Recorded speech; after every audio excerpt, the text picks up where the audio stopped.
Hey guys, welcome back. Alright, last time we went over the Modify tab, and in particular, the Modify tab in conjunction with walls. I want to go over that again real fast, just as a recap. So if you click on the Architecture tab, and then click on the Wall icon, now we can go and draw the wall in any of a variety of ways. We can do a straight line, a rectangle, an inscribed polygon if we want, a circle, but for now I just want to draw a straight line. Said straight line. Let's do that again. I'm also going to draw a rectangle. So we'll click on rectangle, and then we'll click one point, and then move to the other point, and that'll create our rectangle. So now we've got 5 walls laid out on our screen. We can highlight all of them. We can do it either way, dragging from left to right or right to left. But what I want you to think about is these are 3D walls. But how do we know how high they are? Even though it looks 2D, it's for a 3D rendering. So remember, if you click off of everything, our Properties tab will give us the properties of our entire view. But if you click on a specific element, it will give you the properties of that element. So our wall is 8 inches thick, its base constraints level is 1, the top constraint, as you can see, is unconnected, and our unconnected height is set at 20 feet. So we have all the necessary information, but how do we use it? Well, what you're going to want to do is you're going to want to go into your elevation views, and that's going to be those 4 icons that are all around your view. These markers, north, south, west, and east, they're actually your elevation views, which let you access your elevation. You can either double-click on the little triangle that's connected to the icon, and that lets you view it from that perspective in a 3D sense. Or what you can do is you can go over to your project browser. Remember, that has all the necessary information for your project. So we can just go over and click on the north elevation, and that lets us look at this house from the north. So here for the first time is actually the 3-dimensional sense of Revit that I've been talking about. So just remember, even though it seems like things may take longer in Revit, it's because you're creating a design in all 3 dimensions. Even though a Revit project might take 40 minutes, whereas the same thing in AutoCAD might only take 20, remember that you're doing sections, you're doing elevations, you're getting a whole lot more out of the effort you put into Revit than you do for a similar task in AutoCAD. But let's go ahead and click on the wall. If you zoom in, you can see that level 1 is 0, 0. Level 2 is 10 feet. These are just the default levels, remember. And then our unconnected height of 20 feet. So let's go back and look at the Properties tab real fast.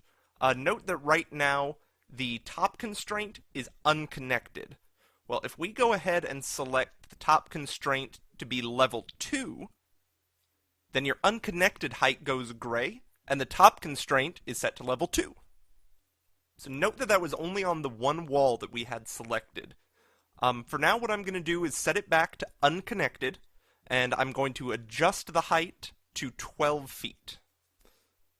Alright, so if you click on the wall and zoom in a bit, you can see that its temporary dimensions are 12 feet, which makes sense based on what you can see visually. Level 2 is at 10 feet, and the wall extends slightly above that.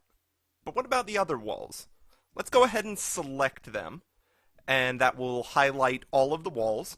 You can see that my base constraint is still level 1, and my top constraint right now is still unconnected.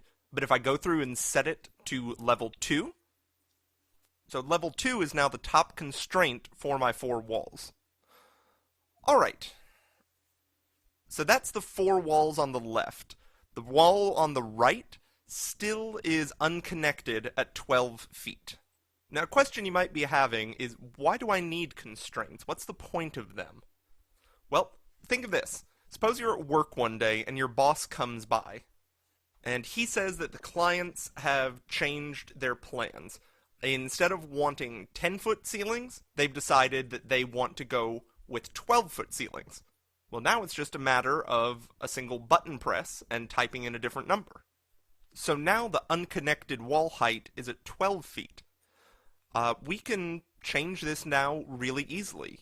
You don't even have to type the number in, actually. If you go to the move command, you can move the height of level 2 just by adjusting that little dashed line. And note that because our walls are synced to level 2, they move with it. So these constraints are actually a really useful tool for you.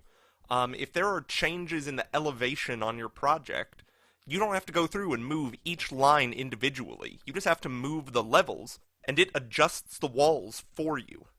If the wall is unconnected, though, like our one on the right, then it won't follow the levels. It will just stay where you set it. So unconnected heights let you be unconstrained by these different levels. You can set them to 18 feet, 100 feet, whatever you want. Now let's say you're doing a commercial building and you want a nice offset, a nice parapet. Well, what you can do is you can click and drag to highlight your 4 walls, and then we'll go to top offset and put in 3 feet. And now you can see that that's built a 3-foot parapet onto the top of our 4 walls.